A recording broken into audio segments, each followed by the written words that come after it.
bukti sampaikan materi saya hari ini sampaikan minggu saya ikut tapi membaca permulaan ya.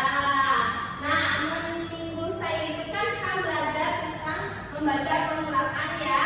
Ada pandai ya membaca permulaan ini Api? Pandai Bu. Api Melani membaca permulaan? Awal mulai membaca nah iya.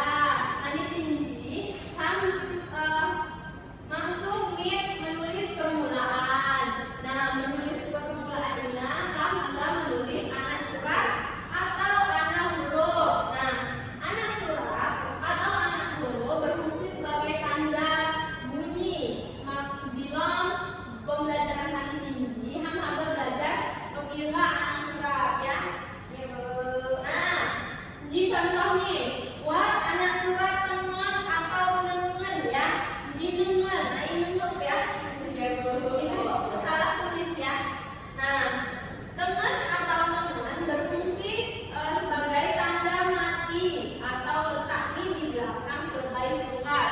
Bentuk nih kunci ya, bentuk tanda nengen ya. Di belakang surat ya. Nah, bentuk nih. Nah, contoh pemakaian tanda nengen atau nengen. Misal contoh nih saya pertama buat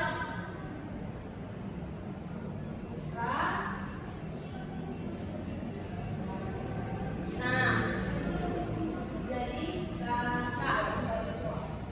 Nah, contoh saya pertama buat kakak ya. Nah, Dipa saya contoh nengen nih. Saya tidak lima. Itu Bu Sapika. Ji ya? Ya Bu. Ya. Saya kedua contoh nih. Sapi kamu nih Bu. Sapi kamu nih. Dibacanya Api. Pak ya. Bagus. Bawai. Nah, saya ketemu buat anak surat bijak. Anak surat bijak berfungsi sebagai tanda bunyi. Bijak terletak di atas kelebay surat. Bijak. Nah, contoh bentuk nih, berarti ya, kita bentuk ini bijak. Oke Bu. Ya. Nah, di contoh nih, contoh pemakaian bijak. Misalnya, buat contoh.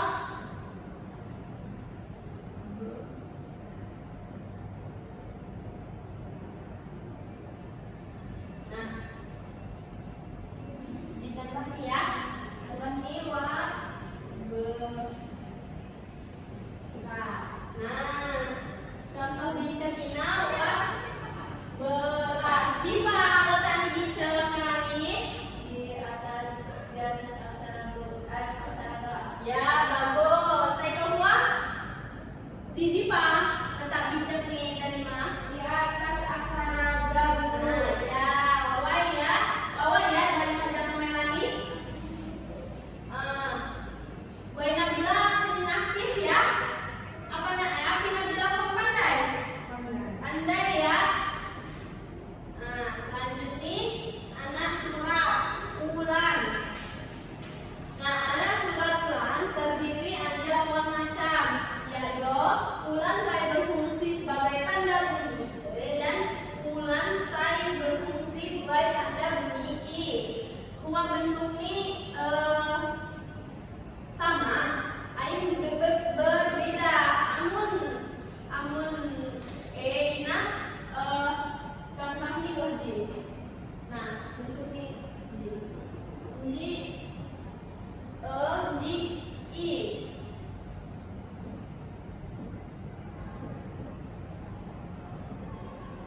Nah, biar gong ya, biar gong contoh nih. Nah, contoh pemakaian anak surat ulan e dan ulan i buat di kata jelek. Nah, kata jelek ji ulan e sama ulan i saya dipak. Ulan e ini saya dipak. Buat Bu.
Metode 5 dengan NPM 84 ingin mengevaluasi lembar observasi keterampilan mengadakan variasi milik Desti Wulandari dengan NPM 98 dengan topik menulis permulaan dengan anak huruf secara tatap muka.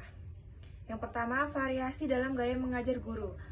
Guru memberi variasi dalam nada suara, volume suara atau kecepatan bicara digunakan dengan baik. Mimik dan gerak.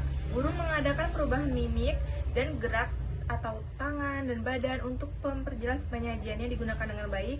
Lalu kesenyapan, guru dengan sengaja memberikan waktu senyap atau hening dalam pembicaraannya digunakan dengan baik. Yang keempat, kontak pandang. Guru melayangkan kontak pandang dan melakukan kontak pandang dengan siswanya digunakan dengan baik. Kelima, perubahan posisi. Guru bergerak dalam kelas untuk maksud yang berbeda-beda digunakan dengan baik. 6. Memusatkan. Guru memberikan tekanan pada butir-butir yang penting dan penyajiannya dengan menggunakan bahasa lisan seperti dengan baik-baik, perhatikan, dan isyarat yang cocok digunakan dengan baik. Lalu, variasi penggunaan media dan alat bantu. Seperti guru menggunakan alat bantu yang dapat dilihat seperti papan tulis, gambar, dan benda digunakan dengan baik. Lalu ke-8, variasi aural. Guru menggunakan berbagai suara langsung atau rekaman dalam pengajarannya kurang digunakan. 9. Variasi alat bantu yang dapat dipegang atau dimanipulasi. Guru memberikan kesempatan kepada siswa untuk melakukannya kurang digunakan dengan baik. Lalu, variasi pola interaksi dengan kegiatan siswa. Guru memperkenalkan perubahan dalam pola interaksi antara guru dengan siswa dan juga menganeka ragaman kegiatan belajar siswa yang terlibat digunakan dengan baik.